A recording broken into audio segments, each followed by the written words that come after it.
Hi, this is Ralph Wilson with Web Marketing Today. I'm here in San Francisco at the eMetrics Web Marketing Optimization Summit with Matt Bailey, who works in the areas of analytics particularly. And we want to talk today about the MOM test. You told me about this.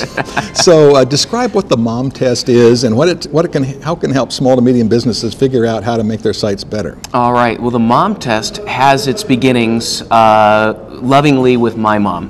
Back in the early days when I was building websites, around 95, 96, I was always trying to explain to my mother what I was doing, and one day I showed her one of my websites.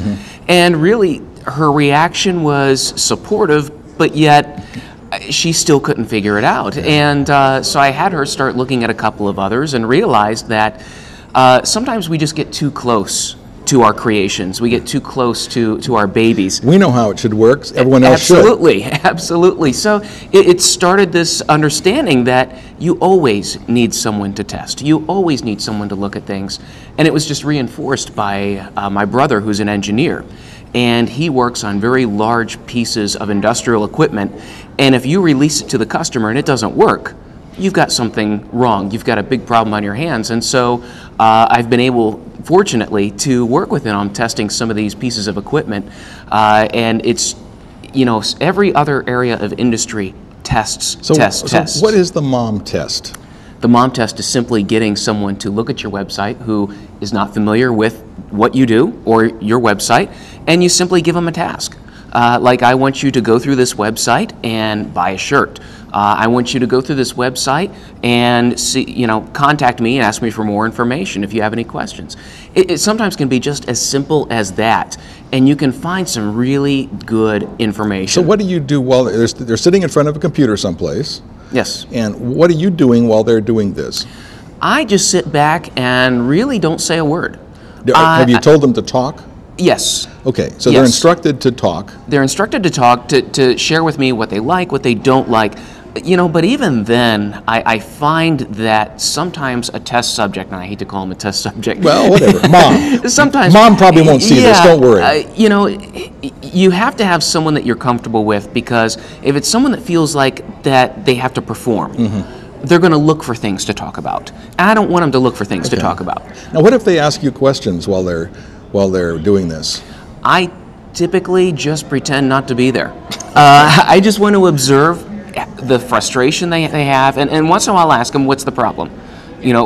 What are you looking for? Okay. And that's when I find out something's missing. It's after a while of doing it, you tend to get a sense. How many people do you have to test for this to have any kind of, validity? We're not really talking about statistical validity yet. We're just talking about making it functional. But how many people does it take? For me, I like about 5 to 7. It really helps reinforce some things. And the nice thing is we can also look at the analytics behind the scenes to find out, there is a problem here, but what's the problem? And that's where, when you bring people in, that's when you get feedback. That's when you see where the frustration is.